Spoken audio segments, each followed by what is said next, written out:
제가 찾아본 찬양의 댓글에 이런 글이 달려 있는 것을 봤습니다. 어떤 이가 그 밑에 이렇게 썼어요. 예수 믿는 게 저만 이렇게 힘든 건가요? 저만 그런 건가요? 그러한 말을 붙여놨어요. 그랬더니 거기에 그 답글들이 수없이 달렸습니다. 저도 그래요. 저도 사람들 때문에 상처받고 마음이 무거워요. 혹은 봉사하는 분들을 보면 고맙기는 감사하기는 한데 저도 그거를 해야 되는 것처럼 느껴져서 마음이 불편하고 부담스러워요. 어떤 분들은 헌금에 대한 이야기를 해놓은 이들도 있고요. 어떤 이들은 아내 때문에 혹은 남편 때문에 앉아 있기는 하는데 사실은 은혜도 되지 않고 아직 잘 모르겠어요. 솔직한 고백들을 다 써 놓았습니다. 근데 이제 다행히 한 가지 다행한 점은요. 그들 가운데 누구도 나는 하나님에게 너무 실망하고 나는 하나님 때문에 너무 속상해서 나는 교회를 다니고 싶지 않아요 라고 쓴 이들은 없었어요. 다 같이 그들의 고민과 걱정은 대부분 사람들 때문이었습니다. 누구 때문에, 무엇 때문에. 예수님은 하나님의 자녀로 산다는 것을 좁은 문으로 들어가는 것이라 말씀하셨습니다. 마태복음 7장 13절 14절을 보면 이렇게 이야기하죠. 좁은 문으로 들어가라. 멸망으로 인도하는 문은 크고 그 길이 넓어 그리로 들어가는 자가 많고 생명으로 인도하는 문은 좁고 길이 협착하여 찾는 자가 적음이라. 그래서 예수 믿는 게 사실은 힘든 게 당연한 거예요. 왜? 주님의 말씀처럼 이 길이 좁은 길이고 좁은 문이고 험한 길이라는 거예요. 예수 믿는 게 넓은 길, 넓은 문, 넓은 길이 아니라는 거예요. 예수 믿으면 다 잘되고 복받고 높이 올라가고 이러한 길이 아니다라고 성경은 분명하게 우리에게 말씀해 놓았습니다. 근데 우리가 착각한 거예요. 마치 예수 믿는다는 것을 예수만 믿으면 다 잘된다, 다 부자 된다, 다 건강해진다, 다 모든 것이 좋아질 거라, 우리 세상에 복이란 복은 다 받을 것처럼 그렇게 생각했죠. 그런데 그렇지 않습니다. 여러분, 일요일에 푹 자고 쉬는 것과 아침부터 나와서 봉사하고 예배하는 것, 뭐가 더 어렵고 힘들까요? 대접받고 그리고 섬김을 받는 것보다 낮은 자세로 다른 이들을 섬기는 것, 어느 것이 험한 길일까요? 그런데 왜 예수님께서는, 그러면 하나님께서는 우리에게 이런 좁은 길을 걸라고 말할까요? 믿음은 좀 편하면 안 되나요? 믿음은 조금 쉬우면 안 되는 것인가요? 예수님께서 십자가의 길을 걸으실 때도 그와 비슷한 마음이셨습니다. 사단은 끊임없이 예수님에게 예수님을 흔들었냐면, 야, 너 왜 좁은 길을 가려고 하느냐? 너 왜 험한 길 가려고 하느냐? 네 앞에 넓은 길이 열려 있는데 왜 그 길로 걸어가지 않느냐라고 주님을 미혹했습니다. 가시밭길이 아니라 영광의 길을 걸으라고 말하죠. 야, 들에 있는 저 돌로 떡을 만들어라. 넌 그럴 능력이 있지 않느냐? 그러면 백성들이 다 너를 메시아로 인정해 줄 거다. 왜? 야, 너 저 높은 성전 꼭대기에서 뛰어내려라. 왜냐하면 유대인들은 예루살렘 성전 꼭대기에서 어느 날 호련히 메시아가 나타날 것이라고 믿었거든요. 그러니 너 그 성전 꼭대기에서 뛰어내려라. 천사가 네 발을 받들어 네 발 하나 다치지 않도록 도와줄 거 아니냐. 그러면 사람들이 너를 메시아로 인정하지 않겠느냐. 하나님의 뜻이 아니라 네가 원하는 길을 가라. 여러분, 이것이 예수님의 공생애 내내 사단이 예수님을 흔들었던 이유입니다. 우리가 이미 나누었던 마가복음 8장에서도 그러했죠. 예수님께서 제자들에게 자신이 이제 예루살렘에 가면 고난을 받고 십자가에 달려 죽을 것이라는 것을 말씀하셨습니다. 여러분, 그때 베드로가 뭐라 그럽니까? 절대 그리하면 안 된다 그랬죠. 베드로가 제자들을 대변해서 주님, 절대 그리하시면 안 됩니다. 절대 죽으시면 안 됩니다. 무슨 소리입니까? 주님 왕이 되셔야죠. 왜 주님이 십자가에 죽습니까? 그거는 안 됩니다. 여러분 그때 예수님께서 그 베드로를 보시고 하신 말씀이 뭐예요? 우리가 33절을 보면 8장 이런 얘기를 하죠. 예수께서 돌이키사 제자들을 보시며 베드로를 꾸짖어 이르시되 사탄아 내 뒤로 물러가라. 네가 하나님의 일은 생각하지 않고 사람의 일만 생각하는도다. 주님의 이 책망은 사실은 베드로를 향한 책망이 아니라 베드로를 통하여 예수님을 흔들고자 하던 그 사단에 대한 책망이었던 거죠. 사단은 고난과 죽음으로 이루어져야 할 하나님의 구원 사역을 계속해서 방해하려 합니다. 우리가 오늘 읽은 본문도 마찬가지입니다. 예수님은 마가복음에서 총 3번의 순환을 예고합니다. 주님께서 친히 자신이 십자가에서 못 박혀 죽을 것이라는 얘기를 예고를 하신 거죠. 근데 여러분 예수님께서 사실 3번만 했을까요? 아마 수없이 제자들에게 그것에 대하여 가르치셨을 거예요. 그런데 제자들이 귀를 닫은 거예요. 그들이 듣고 싶은 말만 들으려고 했던 것이죠. 성도 여러분 우리가 듣고 싶은 이야기, 우리의 귀에 여러분들 단 이야기에만 우리의 귀를 열어놓으시면 안 돼요. 사실 진짜 복음은 진리는요 항상 거슬리는 것이에요. 항상 우리를 불편하게 합니다. 우리를 부담스럽게 합니다. 근데 거기에 진짜 복음이 숨겨져 있습니다. 32절을 볼까요? 예수님께서 이렇게 말씀하셨습니다. 우리 다 같이 한번 읽어보겠습니다. 예루살렘으로 올라가는 길에 예수께서 그들 앞에 서서 가시는데 그들이 놀라고 따르는 자들은 두려워하더라. 이에 다시 12 제자를 데리시고 자기가 당할 일을 말씀하여 이르시되. 주님께서 지금 이 말씀을 하신 곳은 십자가에서 주님께서 죽으시기 위하여 예루살렘으로 올라가던 길이었습니다. 예루살렘은요 당시 이 유다의 정치적, 경제적 그리고 또한 종교적 중심지였습니다. 그곳에는 예루살렘 성전이 있었고요. 대제사장을 비롯한 종교적 지도자들 그리고 헤롯이라는 정치적 권력자들도 그곳에 있었고요. 바리새인들이라든가 율법학자 성인들과 같은 그런 이들도 예루살렘을 중심으로 활동하고 있었습니다. 또한 이스라엘을 당시 유대를 지배하던 로마 제국의 총독이 있던 곳도 예루살렘이었습니다. 지금으로 보면 그곳이 서울이고 그곳이 워싱턴 시티였겠죠. 만약 메시아가 오신다면 자신의 나라를 세우고 세상을 다스릴 곳은 예루살렘이라고 모든 이들이 믿었습니다. 그런데 주님께서 지금 갈릴리에서 복음을 전하시다가 우리가 성경을 잘 모를 때는 예수님께서 예루살렘을 중심으로 복음을 전한 것으로 생각하지만 그렇지 않아요. 예수님의 복음 사역의 대부분은요 나사렛이었습니다. 갈릴리 지방이었어요. 갈릴리 지방에서 복음을 전하시는데요. 근데 주님께서 이제 갑자기 예루살렘으로 행보를 잡으신 거예요. 그러자 사람들이 놀라고 두려워했다라는 겁니다. 왜일까요? 왜 놀랐을까요? 이제 그것은요 기대했다라는 거예요. 놀랐다라는 말은 그들이 기대했다는 거예요. 아, 예수님께서 이제 왕이 되실란가 보다. 예루살렘에 가서 이제 예수님께서 나라를 세우실란가 보다. 그러니 그들이 기대한 거예요. 야, 이제 우리가 예수님의 오른편과 왼편에 앉아서 예수님과 더불어 이 권력과 권세를 누리겠구나라고 생각해요. 그래서 놀라고 기대한 거예요.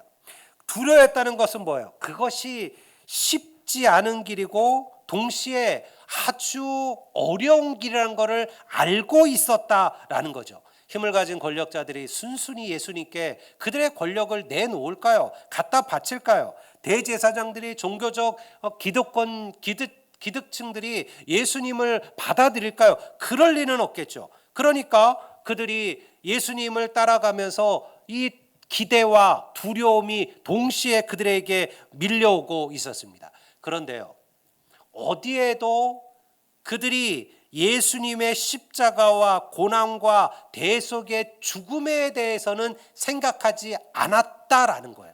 왜 그럴까요? 주님께서 분명히 말씀하셨는데 내가 죽을 것이라고. 근데 그들은 전혀 예수님의 죽음은 생각하지도 않습니다. 이 다음의 이야기들이 뭐냐면요, 바로 그들이 그 가는 도중에 주님께서 이야기를 하셨는데요, 얼마 지나지 않아서 서로 싸웁니다. 제자들끼리. 왜? 야고보와 요한이 예수님께 청탁을 해요. 자기 어머니를 동원해서. 왜냐하면 야고보와 요한의 어머니와 예수님의 어머니는 자매간입니다. 그러니까 사촌인 거예요. 그러니 자기의 어머니를 동원해서, 이모를 동원해서, 이제 당신이 왕이 되시면 예루살렘 가서 우리 야고보는 당신의 오른편에, 우리 요한은 당신의 왼편에 그렇게 앉혀주십시오. 이 얘기를 나중에 다른 제자들이 알게 된 거예요. 그래서 그들 사이에 서로 논쟁이 벌어지고 언쟁이 벌어진 거죠. 그러니 그들은요, 지금 전혀 주님의 고난, 주님의 죽음, 주님의 희생, 이것에 대해서는 관심이 없는 거예요. 그저 어떻게 우리가 권력을 얻고 우리가 힘을 얻고 우리가 세상의 부귀와 권세를 누릴까, 그것에 그들의 마음이 가 있었다라는 거죠. 여러분, 주님이 가셔야 될 길은 좁은 길과 험한 길이었습니다. 성부 하나님께서 인간을 구원하시기로 작정하신 길이죠. 왜 그러한 방법이어야 하느냐? 그건 우리가 몰라요. 왜 그러한 방법으로 당신의 아들을 십자가에 죽이심으로 인간을 구원하시는 그런 방법을 사용하셨느냐? 그거는 하나님의 계획이고 하나님의 결정하신 하나님의 사역이에요. 단 이렇게는 볼 수 있을 겁니다. 죽음의 죄를 죽음으로 갚는다는 것은 하나님의 공평이에요. 아담과 하와는 하나님의 말씀을 어기고 죽을 죄를 저지르게 됩니다. 그러니 그는 죽어야만 돼요. 이것이 하나님이라는 절대자의 하나님의 공평입니다. 그런데요, 그 모든 인간의 죄를 예수 한 분의 죽음으로 덮으시겠다라는 것은 하나님의 사랑이에요. 그리고 그 한 사람을 인간이 아니라 당신이 친히 그들의 죄를 위하여 죽으시겠다라는 거예요. 인간을 창조하신 하나님께서 죽어야 될 인간을 위하여 내가 친히 죽으신다고 말씀하셨으니 이것에 대하여 누가 뭐라고 할 수 있을까요? 그것이 완전한 하나님의 구원의 방법이셨습니다. 예수님은 그 성부 하나님의 뜻에 순종하셨습니다. 그런데요, 제자들은 그것을 깨닫지 못했어요. 왜? 그들이 따르던 예수님을 따랐던 이유는 십자가의 길이 아니라 영광의 길이었고요. 그리고 왕의 길이었습니다. 그들은 좁은 문, 험한 길이 아니라 넓은 문, 그리고 평탄한 길을 소망했던 것이죠. 우리하고 다를까요? 오늘날 믿음을 살아가는 우리들도 비슷합니다. 많은 성도들은 여전히 넓고 평탄한 믿음의 길을 걸어가려고 합니다. 복받는 자가 되기를 원하고요, 나의 기도와 소원대로 이루어지기를 바라지만요, 주님이 말씀하신 제자도의 그 길을 걸어가기를 별로 원하지는 않습니다. 자기 십자가를 지고 주님을 따르는 길은 주저합니다. 왜냐하면 그 길은 힘들고 어려운 길이거든요. 남들의 섬김을 받는 것은 좋지만요, 누군가를 섬기는 것은 우리 모두가 그리 즐거워하는 길은 아닙니다. 내가 가진 세상의 것을 의지하지 않고 오직 하나님만 바라보고 신뢰하는 것은요, 대단히 힘든 길입니다. 그것은 두려운 길입니다. 그럼 우리는 뭔가 든든한 내 백그라운드가 있어야 만족하는 인생들이거든요. 그래서 돈을 쌓아두거나 권력을 얻거나 인맥을 만들거나 혹은 세상의 지식을 추구하거나 그래야 우리는 내 인생이 괜찮을 것이라 생각하죠. 근데 믿음은요, 그것이 아니라 하나님을 바라보라고 합니다. 하나님을 신뢰하라고 합니다. 그리고 그럼 그것이 언제 이루어질지도 명확하게 알지 못합니다. 그런데요, 그것이 믿음입니다. 이러한 십자가의 길을 걸어가지 않고 하나님의 뜻을 이룰 수는 없습니다. 이 예수님의 고난과 죽음에 대해서 얘기하고 있는 것이 누구의 이야기인지를 기억하셔야 돼요. 지금 다른 누군가가 예언을 하면서 예수님이 예루살렘 가면 죽을 거라고 말한 게 아니에요. 주님께서 친히 자신에 대하여 말씀하고 계시는 거죠. 자신의 입으로 자신의 고난과 죽음에 대해서 이야기하셨습니다. 다시 말해서 주님은요, 이 길이 고난의 길이요 죽음의 길임을 알면서도 그 길을 걸어가셨다라는 것이죠. 주님에게도 그 길은 쉬운 길이 아니었습니다. 피하고 싶은 길이셨습니다. 왜냐하면 십자가는 하나님의 아들로서가 아니라 온전한 인간으로서 짊어져야만 하는 고통이었습니다. 주님이 하나님의 아들이라고 해서 그 고통이, 그 아픔이 면제되지는 않습니다. 우리는 간혹 예수님의 십자가를 깊이 깨닫지를 못해요. 왜냐하면 우리는 너무 결과를 뻔히 보고 십자가를 바라보기 때문에 그래요. 주님이 죽으신 거 죽은 거 아니야. 잠깐 계시다가 다시 부활하실 거야 라고 생각하는 거예요. 그래서 우리에게는 예수님의 죽음이요 와닿지가 않아요. 부활하셨으니까, 부활하실 거니까. 예수님의 십자가는 그렇게 보는 게 아닙니다.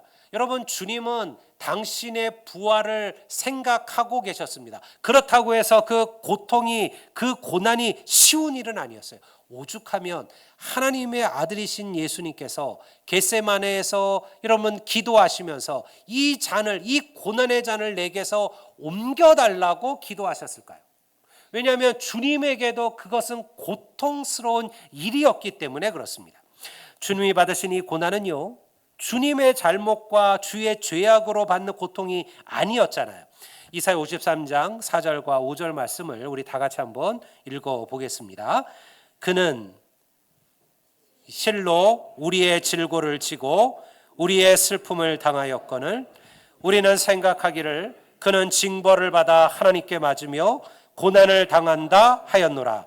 그가 찔림은 우리의 허물 때문이요 그가 상함은 우리의 죄악 때문이라. 그가 징계를 받음으로 우리가 평화를 누리고 그가 채찍에 맞음으로 우리가 나음을 받았도다. 이게 주님의 고난과 십자가의 이야기죠. 때로 우리들도 애매히 억울하게 고난을 받을 때가 있습니다. 여러분, 저도 뭐 몇십 년 목회하면서 그러한 억울함이 없었을까요? 있지도 않은 말들을 만드는 애들이 없었을까요? 별것도 아닌 거 가지고 흔드는 이들이 없었을까요? 여러분, 내가 잘못하여 받는 고난이라면 덜 억울하죠. 근데 주님의 고난은요, 주님의 잘못으로, 주님의 죄악으로 받으신 고난이 아니에요. 그것은 우리의 죄악이고 우리의 잘못이고 우리의 약함이었죠. 그런데 주님께서는 우리들을 위하여 그 고난을 기꺼이 감당하셨다라는 거예요. 왜 그렇게 살아야 하느냐고 묻고 싶은가요? 여러분, 그렇기에 이 믿음의 길에 하나님의 영광이 있음을 믿으시기를 바랍니다. 우리는요, 그 길을 알기 때문에 이 길을 걸어가는 거예요. 고난이 있어야 영광이 있습니다. 자신을 낮출 때 높임이 있죠. 성경의 말씀을 보세요. 하나님 앞에 겸손하라. 때가 되면 너희를 높이시리라. 내가 나를 자꾸 높이려고 할 필요 없다라는 거예요. 오히려 하나님은 그런 자들은 낮추신다라고 했어요. 하나님은 높은 자를 낮추시는 분이시고 낮은 자를 높이시는 분이시다. 하나님 앞에 겸손하게 살아가면 하나님께서 때가 되면 다 그들을 높이신다라는 거예요. 여러분, 그 때가 짧을 수도 있고요, 길 수도 있습니다. 제가 아는 선교사님은 저보다 이제 훨씬 더 많은 나이가 많은 선교사님이죠. 너무 고달프고 너무 힘든 선교의 사명들을 감당했습니다. 그런데 계속 어려웠어요. 그를 돕는 교회들은 점점점 떨어져 나가고요. 그리고 끊임없이 그를 흔들었어요. 계속 왜 뭘 하냐, 뭘 보고해라.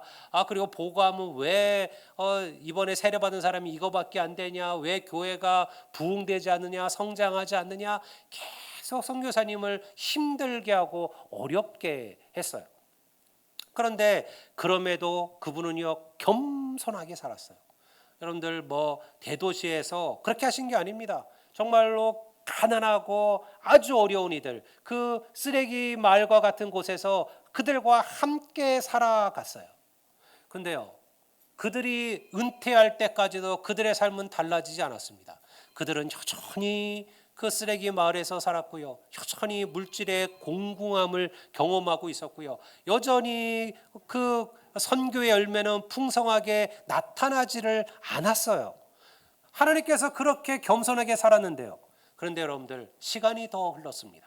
여러분 하나님께서 그들의 자녀들에게 복을 더하셨을 줄로 믿습니다. 여러분들 그 부모들은 고달프고 힘든 고난의 길을 걸어갔지만요, 때가 되니까요 하나님께서 그의 자녀들에게 복을 주셨어요. 그들의 자녀들을 높이셨어요. 여러분들 그들이 큰 사명을 감당하게 하셨어요. 그 아버지는 그 선교지에서 그 가난한 곳에서 작은 목회, 그리고 몇 명 되지도 않는 성도들을 위해 목회했지만 여러분들 그 자녀들은 미국에서 여러분들 수천 명이 되는 그런 큰 교회를 목회하고요, 수많은 선교사들을 파송하고 후원하고 그들을 돕는 그런 일들을 감당했어요. 그 자녀가 큰 교회 목사님이 되었다라는 게 축복이 아니죠. 여러분 그가 그 선교 그 자리에서도 겸허함을 잃지 않고, 그 목사님이 겸손함을 잃지 않고 자기 아버지의 수고, 자기 아버지의 헌신을 기억하면서 그리고 겸손한 마음으로 그 선교의 열매에 함께 참여하는 자가 되었다라는 것이죠. 여러분 이것이 고난이 우리에게 주는 영광이고 신비입니다. 세상은 이해할 수 없는 하늘의 비밀이죠. 넓은 길로 평탄한 길로만 가려는 우리의 마음을 바꾸셔야만 합니다. 예수 믿는 것이 힘들고 어렵게 느껴진다면요, 제대로 된 길을 걷는 거예요. 예수 믿는 게 어려우셔야 돼요. 예수 믿는 게 힘드셔야 돼요.